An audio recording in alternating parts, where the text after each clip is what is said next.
Hello everyone and welcome back to the channel. This is Nigdha Mahapatra, a third year student from KIT School of Law and currently an intern under LexClick. In my previous video, I talked about non-conventional trademarks in India and the issues related to its registration. I discussed about one such non-traditional trademark, that is smell marks. In this video, I will be discussing about two more such trademarks, that is sound marks and color marks. First comes sound marks. This is one more non-traditional trademark looked with the same issue of graphical representability. The ordinary method for graphical representation of sound mark would be through musical notations and written description.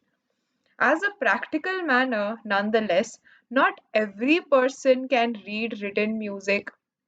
Additionally, written musical notes, while demonstrating pitch, ordinarily will not show tone, and distinctive tones can be utilized in particular musical notes that give a description of the music. However, not simply the music. An obvious solution is to deposit a digital recording of the sound with the registrar rather than graphical representation. Yet, this suggestion has been dismissed by the INTA as being impracticable, for initially sound music cannot be distributed by the trademark registry, and individuals need to go to the registry to hear it, and also it would be troublesome for the registry to store such a significant number of sound samples. Sound marks can be legitimately registered as trademarks in US, UK, and Canada, despite the fact that specific standard positions were taken by the judiciary on this issue in the initial years. Registration of sound marks have turned out to be typical in recent times. Further, however, sounds can be graphically represented to be with the guide of musical notes. The acknowledgement of sound marks by various trademark registries is a issue in hand. On account of the case Shield Mark BV versus Juiced Kissed Memex, the ECJ observed that registration of graphical representation was not fulfilled when the sound is graphically represented by methods for a description of the written language as such, an indication that the sign comprises of the notes going to make up a musical work, an indication that it is the cry of animal, by methods for an arrangement of musical notes. On the other hand, graphical representability requirements are satisfied where the sound is represented as a stave divided into measures and showing, in particular, a clef musical notes and res whose form indicates the relative value where necessary accidentals. Sounds make and likewise be obliged into the Indian trademark law system. The shield mark solution as articulated by the ECG is too technical solution for pursuing, and a functional option would be storage of the sound mark in a trademark library in a computerized manner which would be accessed by everybody. Along this, a written description of the mark as musical notes ought to be kept under the registry, which would profit the specialists who can pursue notations on the off chance that any debate should come up. Now, the next traditional trademark is color marks. Colors can be utilized as trademarks in two structures, as a single color or as a combination of colors. The last has been explicitly included as a type of mark that can be utilized as a trademark in a statute of few nationals.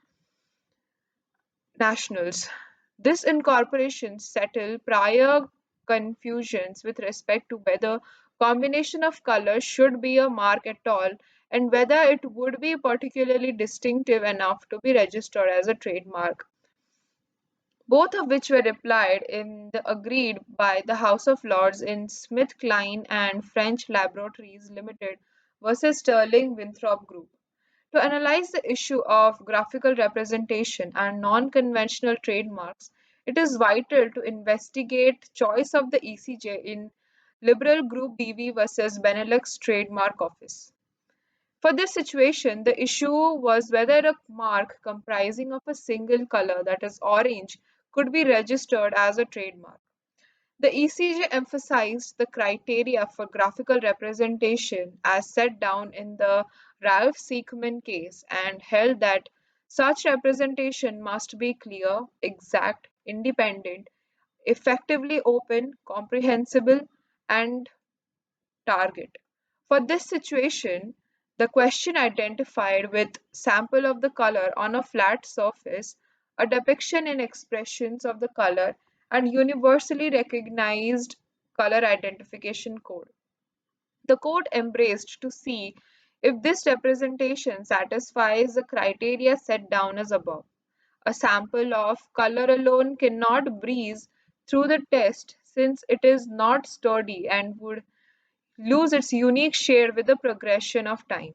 Notwithstanding, assignment of a color utilizing any internationally recognized color identification code like Pantone might be considered to establish a graphical representation, for such codes are esteemed to be exact and stable. The ECJ's decision in the liberal case deal with the issue, and utilization of the Pantone color framework can be massively useful in such manner.